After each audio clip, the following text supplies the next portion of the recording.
Ngayong araw nga ay samahan nyo kami. Punta tayo ng BGC dito sa Taguig. At yun na nga guys, nandito na tayo sa BGC. Dito guys ay matatanong ninyo ang matataas na building. Hindi na muna mga bundok-bundok ang matitignan nyo ngayon sa vlog ko. Mga puro building na muna na sobrang tataas din. Tignan nyo naman kung gaano katataas ang mga building dito sa BGC. Kung gusto nyo nga maiba, kung ayaw nyo nga ng mga bundok-bundok yung makikita ninyo, pumunta kayo dito sa BGC Taguig. Ang makikita nyo naman dito, sandamakmak na puro building na sobrang tataas. Pumunta nga kami dito ng aking partner kasi may titignan kami, kasi may gustong gusto kasi siyang bilhin dito. Dito lang available yung bibilhin niya, kaya pumunta agad kami dito sa BGC para ma-check kung may available ba na stock nung hinahanap niya. Medyo matagal-tagal na rin bago kami nakabalik dito sa lugar na to.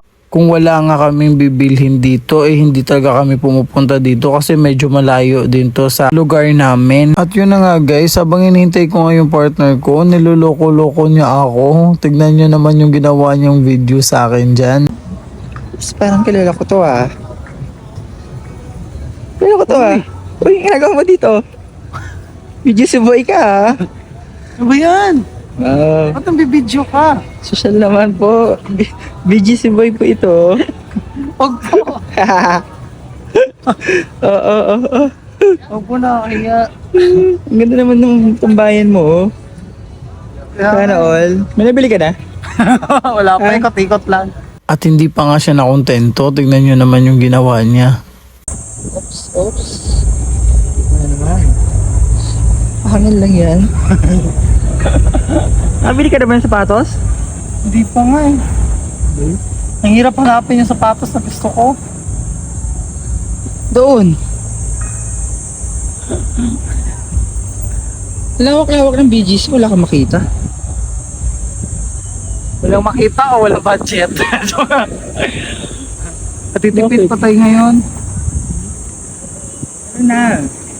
Pagkatapos nga niya akong asarin ay nagpakuha ako ng video sa kanya. Yan, ang ganda kasi dito oh. Tignan nyo naman ang ganda ng mga bulaklak na nandito. Kaya inulit ko na magpakuha ng video sa kanya dito. Tapos ka namin maglibot-libot ay dumiretso na kami sa aming pakay dito. Kasi meron nga siyang gustong bilhin. Yan, papunta na kami doon sa bilihan ng gusto niyang sapatos. Kasi yung sapatos talaga yung sadya namin dito. Yung bagong labas na Nike Air Max DN kulay black. Yun talaga yung gustong gusto niya. Ewan ko ba, sobrang hilig talaga niya sa sapatos. Ako naman hindi ako masyadong mahilig sa sapatos. At yun na nga, nandito na kami sa Nike store. Yan, naglibot-libot lang kami at naghanap na din kami kung meron man silang available nung hinahanap naming sapatos. At yun na nga guys, sobrang swerte talaga at meron pa. Sabi nga sa amin, nag-iisa na lang daw yan kaya kinuha na agad namin, wala nang pagtupik-tumpik pa. Sobrang saya nga naming dalawa kasi nabili niya na yung gusto niyang sapatos kasi ako naman guys, sobrang supportive naman din ako sa lahat ng mga gusto niya kasi alam ko naman guys magaling siya humawak ng pera at alam ko na may budget na siya for sa kanyang sapatos kaya di talaga ako nagdadalawang isip na suportahan siya sa lahat ng bagay. At yun na nga guys, nagbayad na kami. Kapag straight payment or cash yung babayaran nyo, may freebie silang bag na ibibigay sa inyo.